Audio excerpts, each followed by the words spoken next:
자, 그럼 이제 우리 광절 열두조충 들어갈 차례죠. 자, 그럼 광절 열두조충 봅니다.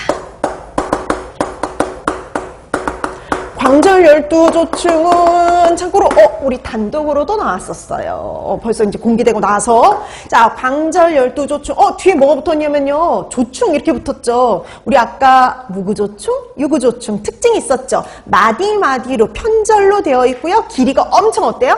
길었죠. 그 중에서도 얘가 제일 길어요. 길면 10m까지도 갑니다. 그래서 가장 길어서요, 다른 말로는 긴촌충 이렇게 말하기도 합니다. 자, 이 광절 열두조충 긴촌충의 1중간이 되는 건 뭐냐면은요, 물벼룩이에요. 물벼룩. 그 다음에 2중간이 되는 건 특히요, 담수어도 있지만 특히 반담수어, 은어요. 은어. 은어란다. 연어요. 연어. 특히 연어가 가장 대표적이고요. 뭐 송어나 농어 같은 것들이 문제가 됩니다. 자, 그래서 특히 반담수어인 연어가 특히 문제가 되어서 담수어뿐만 아니라 반담수어, 연어, 특히 연어가 원식품이 되기가 쉬워요. 자, 그래서 광절 열두조충은요, 1중간이 되는 게 물벼룩, 2중간이 되는 게 담수어 내지는 반담수어인데요. 그 반담수어, 특히 연어요, 연어. 그래서 이 반담수어의 특징은 뭐냐면 강과 바다에서 같이 서식하는 애입니다. 그래서 여러분 보통 우리 연어는 강에서 태어나죠. 그리고 어느 정도 자란 다음에 바다로 가요. 바다로 가서 생활하다가 다시 알을 낳을 때쯤 되면 왜 우리 강을 거스러 다시 돌아오죠. 자, 이런 연어, 송어, 농어 같은 애들이 주 원인 식품이 됩니다.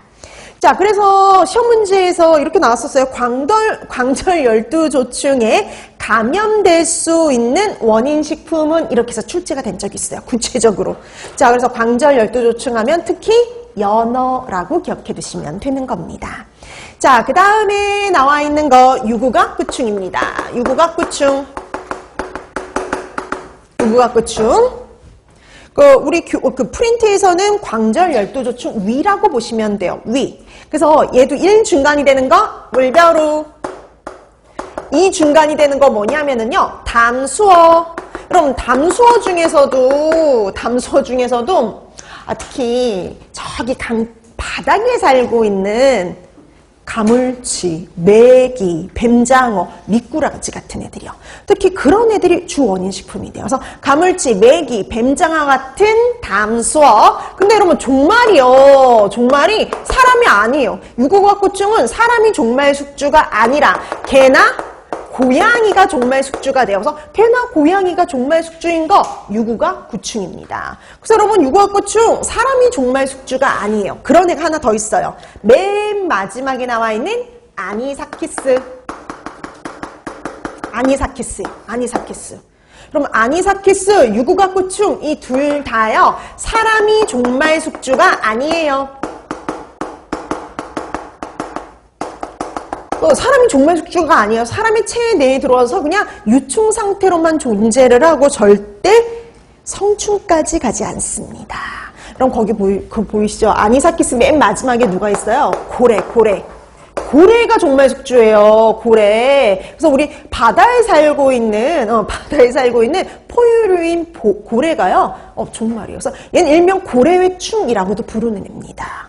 1중간이 되는 게 해산갑각류들. 해산갑각류, 크린새우 같은 해산갑각류가 1중간. 그 다음에 2중간이요, 당연히 바다 생산들, 해산어들이라고 보시면 돼요. 그래서 우리 바다에 살고 있는, 우리 앞바다에 살고 있는 모든 애들이 다 2중간이 될 수가 있어요. 뭐 오징어, 고등어, 뭐 청어, 뭐 이런 애들 다 2중간이 될 수 있다라고 보시면 됩니다. 자, 그래서 이렇게 해산어들이 2중간이 되고요. 마지막 고래가 종말 숙주가 되는 거죠. 근데 보통 사람은 바다 생선들을요, 해산어들을요 생식했을 때 보통 감염이 됩니다. 자, 그래서 우리가 오징어를 회로 먹고, 뭐 고등어 회를 먹고, 광어회를 먹고, 자연산 뭐 강어회를 먹고, 탈이 났다라고 하면 감염될 수 있는 기생충, 그러면 아니사키스라고 보시면 돼요. 근데 여러분, 아니사키스 옛날엔 종종 되게 많이 봤어요. 전 어릴 때도 많이 봤거든요. 그 이유가 요즘에는 다 이렇게 내장 제거하고 보통 이렇게 집에 가져오는데 옛날에는 내장을 가끔 내장이 붙은 상태로 가져오는 경우가 많았거든요. 그러면 무슨 문제가 생기느냐? 얘가 살아있을 적에는 내장에서 기생을 해요. 내장에서 기생을 하다 죽고 나면 근육 쪽으로 이렇게 이동을 합니다. 근육 쪽으로 이렇게 이동을 해요. 그래서 한참 놔두면, 이걸 그대로 한참 놔두면요, 뭔가 겉표면에요, 하얀 반점 같은 애들이 이렇게 생겨요. 그래서 좀 종종 어렸을